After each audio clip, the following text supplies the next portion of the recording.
she's from St. Petersburg, Russia. Her coach, Viktor Gavrichenko, coached the former Olympic champion, Yelena Shushunova. She won the Olympic gold in the all-around back in 1988. She also has a younger sister, 2 years younger than her, who is quite a fine gymnast as well. Ziganshina is just 16.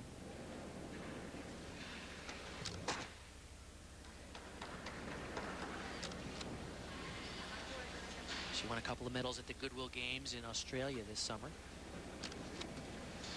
She has a nice style, a very fluid movement, typical of the Russians on the balance beam, and a very difficult standing Arabian somersault, which is a half turn into a front somersault. So high.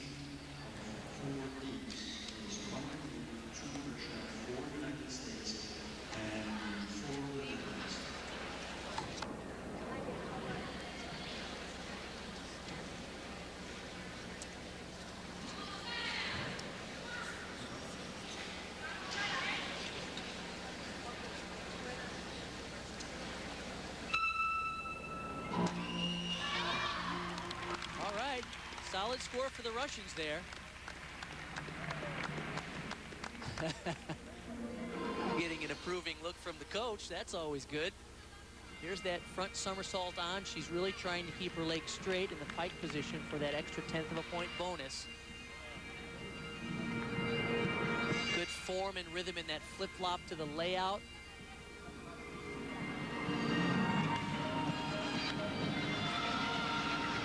.175 for Natalia Ziganshina. Out of a 9.7 start value, that's not too bad. Now for the United States, our first look at Rachel Tidd, 17 years old from San Marcos, California. Vault. Solid fall. Pull twisting Yurchenko just a little out of line.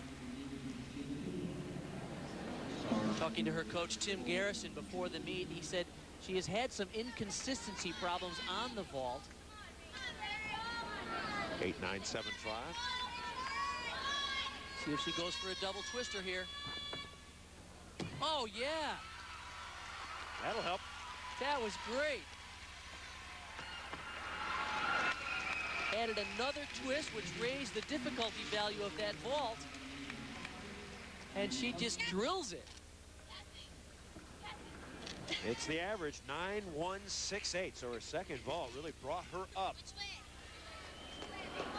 And now Ashley Miles, her first vault. A little bit lower start value.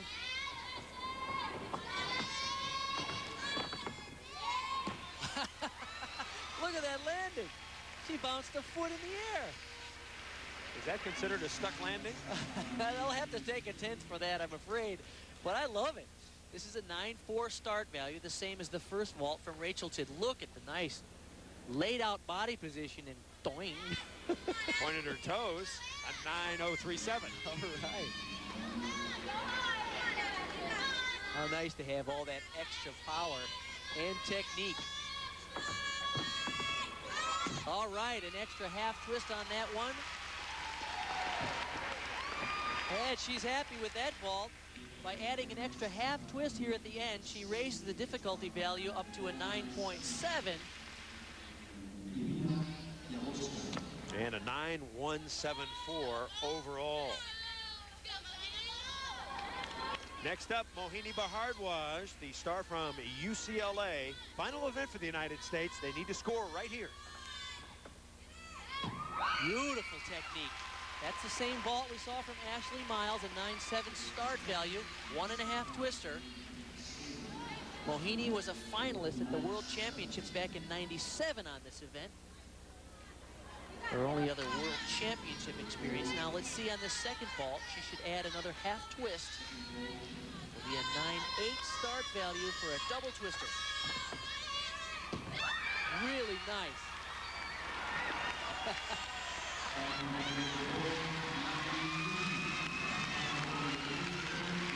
Beautiful body position, great push off the horse for this 23-year-old on a team of teenagers. She made an important contribution. The Americans have completed their rotations. Will they win a medal? They'll have to wait and find out.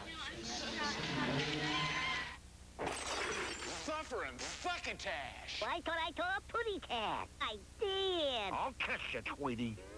Hi, I'm Noel Blanc. My daddy, Mel Blanc, was the voice of nearly all the classic Looney Tunes characters. But my favorites are still Tweety and Sylvester. You never knew what those two were gonna do. They even won an Oscar, and they appeared in over 40 cartoons. And now please join me as we introduce the Tweety and Sylvester talking animated clock. This piece of Warner Brothers history is a completely interactive clock. Every hour, Tweety turns up and bops Sylvester, and Sylvester responds as he gives Tweety the hungry eye. You'll get a new show every hour with dozens of different dialogues, expertly engineered to precise detail and standards. Watch as Tweety opens his door with a laugh. Come on, teach me. But look out for Sylvester's swinging pendulum tail. The clock features a precision quartz movement with a hidden panel to adjust the time. It even has a light sensor to tell it when it's nighttime.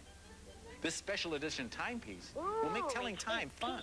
Mommy, it's 8 p.m. Officially licensed by Warner Brothers, the Tweety and Sylvester talking animated clock is not available in stores. It's only available through this special television offer.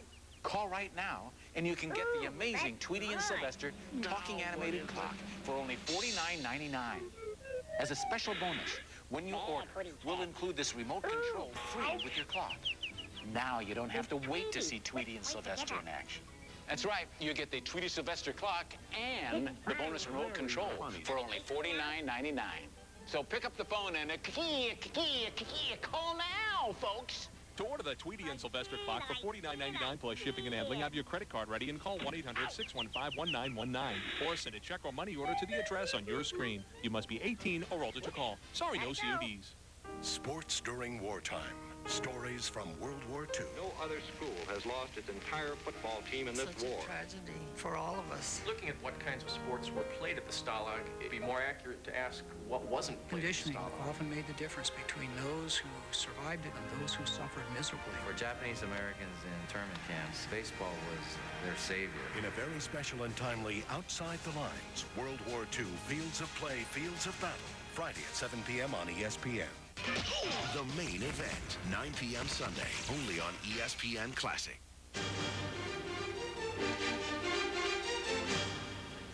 Final moments of the last rotation in the women's gymnastics competition. The Russians and the Romanians battling for the gold and silver.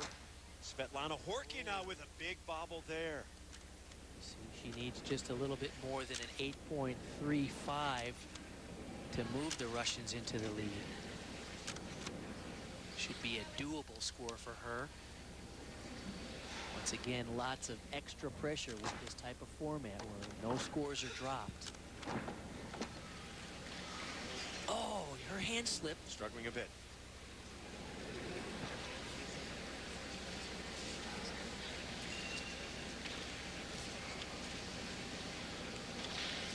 Many people may remember the Russians having difficulty on the beam at the Olympics in Sydney, as well as the World Championships the year before in China.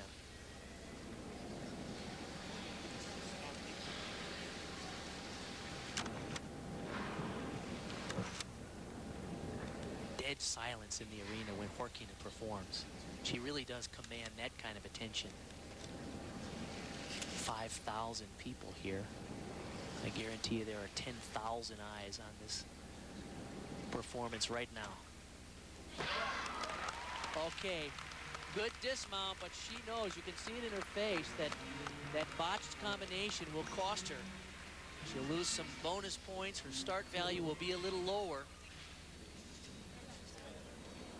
Really had to struggle to not give away too many slight bobbles. There's that full twisting back handspring, one of her signature moves. As well as the 2.5 twister. She used to do off the side, now she does it off the end. Concern on her face, an 8.862. So that could spell doom for the Russians. Andrea Raducan now will go for Romania on floor. It's a new floor routine, the music quite popular from Cirque du Soleil. See what she needed to win, an 8.377, and Romania wins the gold. Does she know that right now? That number? I don't think she knows the number, Okay. but she knows that at this point they need a solid set.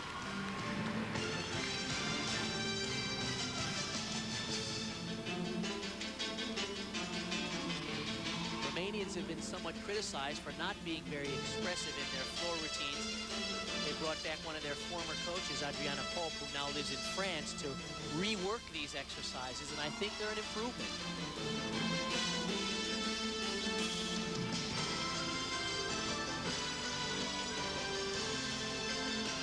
Khan has had some trouble with that knee. Important combination here.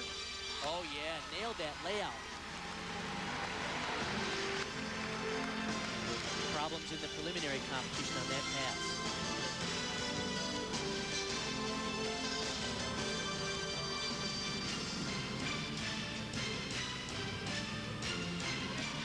One more solid tumbling run, and the Romanians could conceivably win their 5th world championship in a row. It looks like Romania, Andreea Raducan.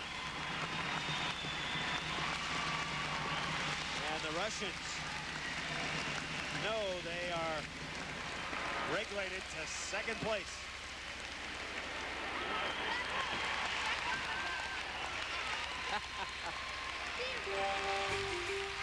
And the United States is going to get the bronze. Their first medal since 1995. Raducan cinches it for the Romanians. They get the gold. And the final results. Romania, Russia, and the United States. Spain, Netherlands, Ukraine, rounding it out.